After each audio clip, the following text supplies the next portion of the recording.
Hey, all. So about an hour ago, maybe a little bit more as I'm recording this, Frost Giant announced their patch notes for 0.2.1, which is what they're calling a small change to economy balance patch. We're going to get some more stuff in a couple weeks, which is going to be a little bit cooler. For more on that, I got a video coming out tomorrow with Tim Campbell. There's going to be some information there. But for now, we're going to talk about this patch that they're calling small, but these are very significant economic changes. I'm not sure that I would call it small at all.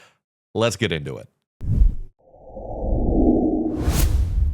All right, so patch 0.2.1, which the first balance patch we're getting after 0.2, but that's actually not true because we did have the holiday patch that doesn't have a number on it. But anyway, this is a big one. First of all, they're doing some ladder stuff. We'll talk about that. Double XP for Lunar New Year. Lunar New Year is of course, January 29th. But yeah, they're going to do that. That's kind of cool. But I care about the patch notes. I care about what's actually going to be changing more so than double XP. So first and foremost, they're fixing some tooltips. Great news. They're going to change up the way Delta Jump works a little bit. So it looks like it's going to... I was not aware of this being a problem, but it'll now go to where your cursor location is instead of blinking to the center of the targeted unit. Not totally sure how that works, but that does seem like it would be an improvement. So hey, that's great. And solar charge. So solar habitats, they're getting fixed up a little bit. Some co-op changes. So it looks like Castiel is a little bit easier to deal with. Some throat rip was not tied to the volume mixer. Okay, cool. Sure. This is where life gets interesting. First of all, MMR and queuing systems are being reworked a little bit. Queue timers are going to get rebalanced. So hopefully you're going to get a little bit, maybe slightly longer queue times, but slightly better calibrated queue times is really just seem to be the goal there. Also, new ladder season. So win-loss gets reset, MMR gets reset, stats gets reset, and you're going to have a chance to grind up once again. And people who got a bunch of RP 3 months ago and haven't played the game as much, well, you're going to have a chance to be a little bit higher ranked, which is pretty fun. And again, it does seem like they're focusing on trying to make sure that you do have better match quality going forward, which has been something that we've been... as player count, when player counts are low, it can be a bit of a problem. So this is what I actually want to talk about, though. This balance change that we're getting is, they say it's a small change multiple times in this patch. They say it is a small change. We are not changing. This is significant. So before we're going to talk about everything in general, we should talk about their goals for the patch. And they're twofold. They, A, want to clarify some things, and B, they want to make more exciting moments. Or I guess A is create more exciting moments, and B, they want to clarify some things, which is cool. And they're going to start that with economy. They're going to start to look at more faction design revamps to be a bit more exciting, to be maybe also a little bit easier to understand as things go forward. But today or tomorrow is the economy. And it starts off with a bang. It says, hey, each Luminite patch has about 150 more Luminite per minute more.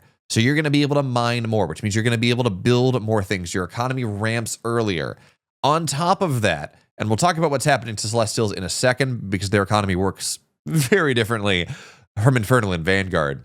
But Vanguard and Infernals, they're getting 2 more workers, which is a significant boon to Infernals in particular because, well, your workers turn into your structure. So having more of those at the start means you're punished less for building a vault or a conclave or a shrine earlier because it's just a lower percentage. You're losing a lower percentage of your economy. They're also making those workers mine 1 Luminite and 1 Therium per second faster, although it does take a little bit longer to mine Therium. Overall, this is still a mining boost to both Luminite and Therium. So you're going to have more stuff early, or you're going to be able to expand faster early and still be able to build units. I don't know, and I don't pretend to know exactly how this is going to work out. That's why I'm running a Stormgate Sundays on Wednesday, 6 p.m. And we're going to run another Stormgate Sundays. There's going to be the Ariel Stormgate tournament on Saturday. We're going to try to give this patch as much of an opportunity to really start to figure out what it's going to mean, because we don't know. When you have vastly, it's a 25% Luminite per trip income improvement, plus more workers, plus more per base.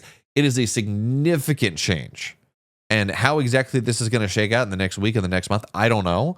But I think it is a very good thing to do. It speeds up the early game quite a bit and hopefully gets us out of some of those kind of 1 to 4 minute doldrums where nothing is really happening, but you don't have enough units to really contest your opponent's creeping. Hopefully this solves or starts to address some of those issues. We're going to see. But moving on to Celestials, they are changing things drastically. First of all, Celestials, a fully saturated Celestial base, will mine more in the previous patch than an Infernal base, than a Vanguard base. So this, I am hopeful, I'm assuming this brings that back in line. So they all should mine at top end about 750 Luminite a minute, which is awesome. More importantly, though, what they've done here, for those of you that were paying attention to previous Celestial gameplay, you would see that the top level players, they're not getting prisms for the most part. They are putting arrays all over the map, and it's very hard to scout, and it feels weird. If you're looking at this and you say, well, they have 5 arrays, but each of those is like 2/3 of a base, so it's really 2.5 bases, and it's hard to understand at first blush. If you, even as someone who knows how it works, it's like, I gotta change my mind around a little bit. So what they're doing here is instead saying, hey, we actually want to incentivize you to get prisms, which what they've done here is they say, okay, well, instead of each prism adding 75 Luminite per minute, no, prisms, if they are attached to a collection array in particular, prisms can still mine from Luminite patches by themselves, but if they're attached to a prism, they do double. So each prism effectively adds 150 Luminite per minute, where previously they added 75 per minute. So in this new paradigm, because arrays, the collection array income is kept the same. So in this new paradigm, if you want your bases to be efficient, you are getting less prisms because there's only 3 per base instead of 4, but you are likely getting prisms. And yeah, they are a little bit more expensive and they're a little bit higher in supply. But what this means, ideally, the goal here, we're going to have to see how it shakes out.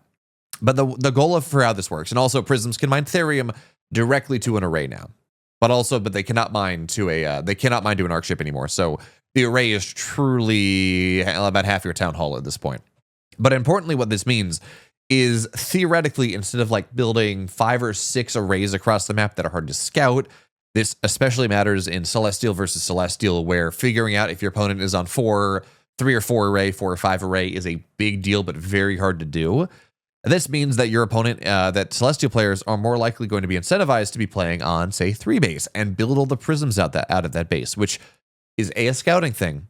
But also that means that when harassment starts, especially in the mid game, because prisms are not super harassable by tier 1, but especially in the mid game, this means that theoretically harass is less binary.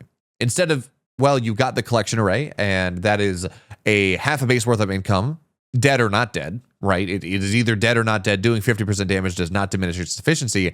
You can now target these weaker prisms that are, each about 30% maybe? I haven't done the math on this, but some smaller percentage of the base's economy, which is really good because it should be able to remove some of these ideas. Like, okay, well, the prism's dead or the array's dead. I'm out of the game. I haven't lost the array. I am winning the game kind of ideas. This makes that a little bit more incremented, which is a really good thing.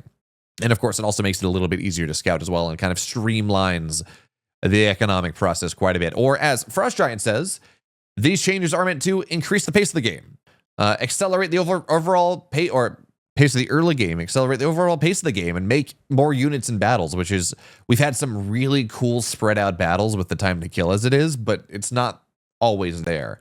And then streamline and balance certain specific Celestial mechanics, which needed to happen. This makes the economy just a little bit more easy to understand. At least to me, that's a little bit easier for me to understand. So when we first quickly explored economic adjustments, we looked at just making the primary node a little bit, having a little bit more money, which is kind of cool, but I like this more. This just kind of overall buffs the economy, and it's not like, well, the main base has double eco, but every other base doesn't, which is weird. Maybe a little bit harder to understand. This is just, we are scaling things up. And this still leaves room down the line to have rich Luminite mines on certain bases or rich Therium patches on certain bases, as StarCraft 2 has messed around with purple Vespine and gold mineral patches and things like that. But as a baseline economic model, I think it makes far more sense to do this. And then if you want to be special on a map, you can add a rich node, but don't make the first base that. And I think that makes a lot of sense. And I gotta say, particularly with respect to the prisms having a multiplier and being more important, I've been pushing for this for a solid 3 months now, if not longer. So I'm not taking credit for it because I am one of, I'm sure, multiple voices, but I am very happy that is what is happening. I think this is a great change. And also, Prism therium mining is a little bit, because Prism would mine 50 therium a trip. It was kind of insane. So this brings that in a little bit more in line, which is really, really good. So that's step one. Also, you know, I do think it's interesting because they're saying, hey, looking at win rates, Vanguard Infernal is 50%, Infernal Celestial's a little bit high, Vanguard for Celestial's a little bit low. I don't know that the game is to a point where we should be looking at win rates for balance so much as feedback from players about how it feels. I'm okay with a game being quote unquote imbalanced if it feels good to play, and then we'll bring the balance into line eventually. Also, of course, percentages can change, especially with the low player counts. One high level Infernal will skew the matchup all over the place, theoretically, again, we're just looking at sample sizes. But I do trust Frost Giant. I think every balance change that they have made over the last couple months has been a good step in the right direction. This one, we'll talk about the changes in just a second, but this one is another good change in that direction. But it's kind of interesting to see these get reported. I do hope that the changes bring Vanguard versus Celestials back into range a little bit, because at the very least, it's making it hard to get Vanguards to play Vanguard versus Celestials for Stormgate and Nexus events because no one wants to play the matchup. To the point where Mixu's playing Celestial Mirror instead of Vanguard versus Celestials, which is pretty funny. Anyways, moving on to the balance changes. Vanguard, first of all, Hedgehogs, now they have less armor, so they're a little bit, it's like a 5% HP debuff. It's not quite that, but good enough for government work. And you'll notice here, specifically in the Vanguard change, because they do this for the EXO as well, they're moving away from unit specialization at tier 1 or tier 1.5, which is such a big change and such a good change that I really do enjoy. So Hedgehogs, now they do the exact same damage to heavy as they did previously, but they do more damage to everything and less damage plus heavy. Exos do the same thing. They have technically a 1 damage nerf. It's 18 versus heavy previously, now it's 17 versus heavy, but they do 2 more damage to everything. And I think this matters, and also Exos are a little bit tankier. And overall, what this does, and they talk about this in this section right here, is this means that tier 1 units and tier 1.5 units counter other tier 1.5, tier 1 units less, which theoretically means once they get this kind of tuned down a little bit more, theoretically means that it's like you aren't in these situations where it's like, well, I have this one tier 1 unit. I have, say, Kree, and you have, well, actually, that's not a good example. I have Lancers and you have Gaunts. And you are just not in a great spot because my Lancers are going to run through your Gaunts. There's not a lot you can do about it. Your Gaunts don't really do damage. The trading will be disproportionately Lancer favored. Or, similar ideas, Exos versus armored units. We're just like, wow, this is, you just didn't almost felt like you couldn't build a Brute versus an Exo, certain builds notwithstanding, because of how powerful they were versus heavy. So this streamlines that a little bit, but also makes a couple of these units a little bit more powerful against everything while not making them prohibitively strong against things with heavy techs, which is just a really nice change.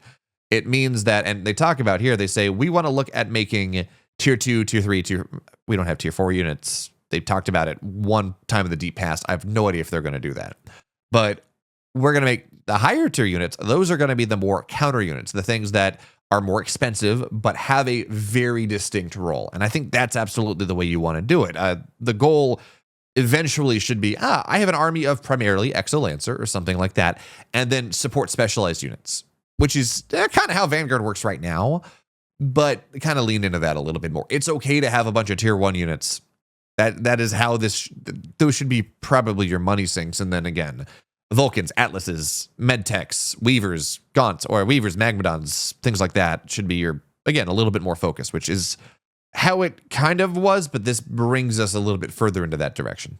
Also, Hornets, really Skymine no longer requires an upgrade, which hopefully will be pretty nice for dealing with things like Harbinger drops, which are probably going to be a little bit stronger in this patch with how much the economy has been buffed. So theoretically, you can get Harbingers are easier to afford. We might see double Harbinger drops all over the place. We're going to have to see how this works, but giving the Hornet a little bit more power against Spriggans and Harbingers and things like that, and really anything else in the air with these Skymine no longer requiring an upgrade, I think is just that makes sense. It kind of preemptively solves some problems that this economic buff might generate. They've also gone and kind of buffed and nerfed the helicarrier by different measures. It's a little bit more expensive. Actually, it's a lot more expensive. 75 more expensive. It takes longer to build, but you start with your full complement of bombers. So actually, each bomber was 25, so it costs the same. You're just front loading the cost, which is nice because it means you don't have a unit that is mostly worthless popping out that then you have to go and build things on into. But so, again, as they say, make things make a little bit more fun more quickly. Also, what this means is you can apply, and I think this is an understated change, 55, it's plus 15 seconds build time, but you can apply multiple solar habitats to it. So you can actually make it come out reasonably fast on your hangar bays and have all 3 bombers. So that actually, if people use solar habitats properly, is probably a pretty significant buff to making sure to for the time of when your bombers are actually, or your helicarriers are actually useful. Moving on to Infernals, Gaunts will no longer, effectively means they will no longer attack the Arc ship when there's an army right there ready to fight, which is good. They say it's an Isha issue. It happens quite a bit. It has happened to me quite a bit. A bunch of people on Discord were saying, I love this. This happens to me for being an Isha issue. This happens to me way too much. So, big fan. Thank you. It's a small thing, but we do appreciate it. But this Hexen change is the big change for Infernals. I think IVV, Infernal versus Vanguard, was more interesting when Miasma was viable. And it was, in fairness, it was a little bit too viable. It was too big. It did too much damage. It was too cheap. It was too hard to stop. This was in the time when Miasma had no cooldown whatsoever. You would cancel it. It would get recast immediately. It was way too strong.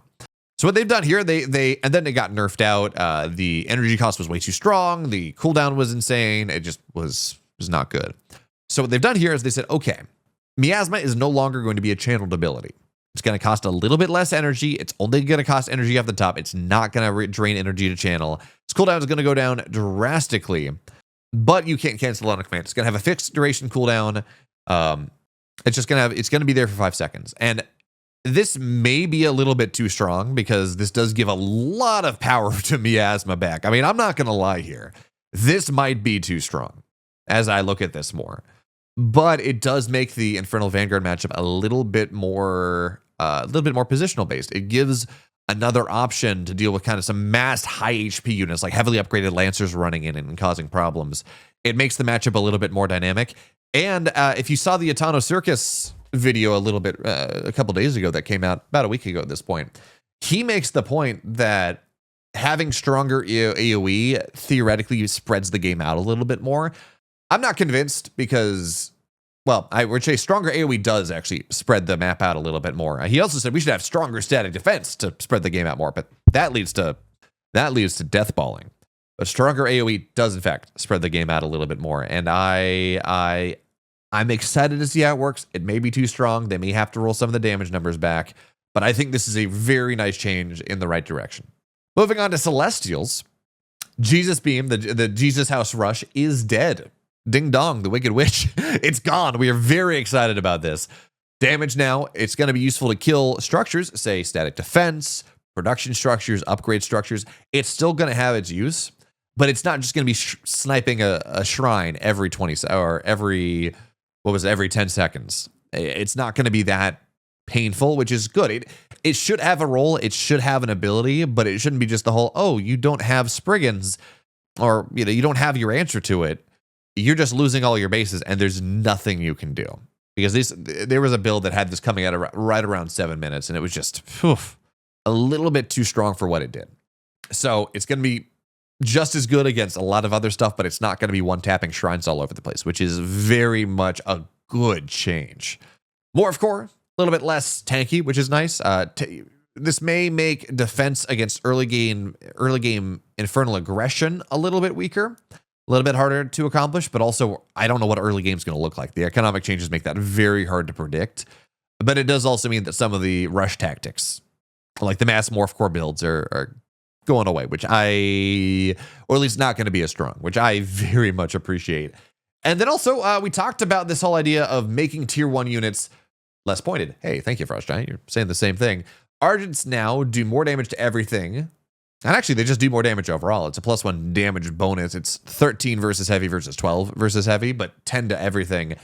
But the charge damage is a little bit less. And I like this. I think that having the charge damage do more damage is interesting. It's valid, but it was way too much in the perspective of, oh, you have energy, you can fight. You don't have energy, you can't do anything. So this is making life a little bit more, levels it out a little bit more. Charged attacks are 1 less damage, but non-charged attacks are 2 more damage against non-heavy units. It falls off a little bit more against heavy units, but in general, makes it a little less pointy, makes them a little bit more useful in every scenario, but not extremely strong on those, say, 4 or 5, the 3 or 4 array Argent all-ins that you would have, Argent versus Infernals, that would just, they would hit their first volley of charged attacks and became very hard.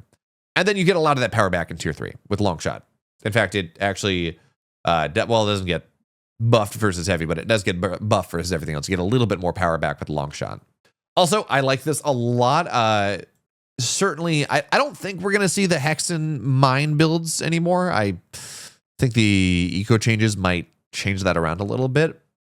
But scanners now no longer require an arc station. No longer you can get the scanners at tier 1.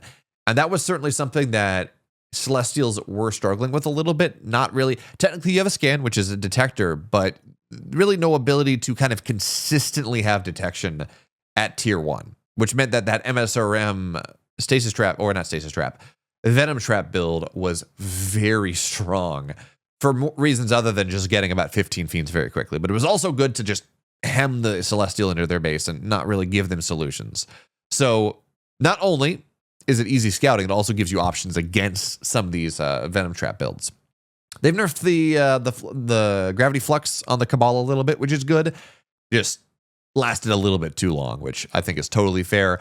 And also addressing some of the other issues with Spriggans and especially the Dragon being just kind of this end-all game's over situation, which was a problem where anti-air is not fast enough to go and chase the Dragon or the Spriggans down for Celestials, but also you would, once the Dragon comes down, once the Spriggans come out, you would go from 5 arrays to like 2, and it was just really hard to defend. So giving vectors a little bit more range anti-air so they can chase the Spriggans around and get maybe another volley off, kill off a couple more Spriggans, and letting the sides actually chase Dragons down. Big deals. Now that means that there are answers for Celestials to this air tech that honestly didn't exist very well at past a certain point in the game. So I know every Celestial player I know is going to be celebrating about these changes. Also kind of interesting because they talked about wanting the early game economy to speed up, but not wanting it to be focused around creeps. Seraphim are going to be better at creeping now. They take about a third less damage, 200%, or sorry, they do about a third more damage, and then they go and take a little bit less damage. So 1.5 less damage, effectively. So they're going to be better at creeping. I don't know how much of that's going to matter, because really the problem with Seraphim was not how quickly they cleared creep camps, to my knowledge, or not how little damage they took against creeps. It was the fact that you would open Seraphim and your opponent would run across the map and kill you with gaunts and or things like that. So I don't know how much of this is going to make it. I don't know how much this is going to make a difference, but it is interesting. So they've gone and done that. They buffed Seraphims a little bit. Ariel is super excited about this change. I guarantee it. It's funny, well, they say this is not a large patch. The economic changes and adjustments on this balance patch will have a significant impact on how the game feels. No, increasing economy by 25% or whatever, by 25% is massive. That is a massive change. And I am very excited to see how this is going to shake out. I think we might see a little bit greedier play. I think, well, it's funny, there are two mods. We can see some probably more expand builds, but also it will empower some early game aggression a little bit more, because with 2 more workers mining an additional Illuminite per trip, you are all of a sudden, you're mining a lot more. And that empowers earlier production structures. I think it's going to make the game much more dynamic, and that's pretty cool. Going to be a lot of fun. I'm very excited for Stormgate Nexus on Wednesday. That'll be 6 p.m. Central, and then, or not Stormgate Nexus, Stormgate Sundays at 6 p.m. Central, and of course, we're going to be doing one on Sunday as well, and that'll be the primary stream, the A stream for the Ariel Stormgate Invitational on Saturday. So lots of opportunities to go check the new patch out, but these are only my thoughts. Let me know in the comments down below. What do you think about these changes? They are, for all Frost Giant says they're small, they're pretty significant. How do you think the game goes? Yeah, what's your favorite change? Let me know. And of course, if you like this, if you want to go and make sure you don't miss out on the almost hour-long interview I did with Tim Campbell last week, that's going live tomorrow. If you're watching this video when I release it, make sure you go hit the sub button on YouTube. I do have a channel membership if you want to do that. And if you want to catch me live on Wednesday, on Saturday, on Sunday, make sure to go hit the sub button or go follow me on Twitch, and I will see you there. Have a good one.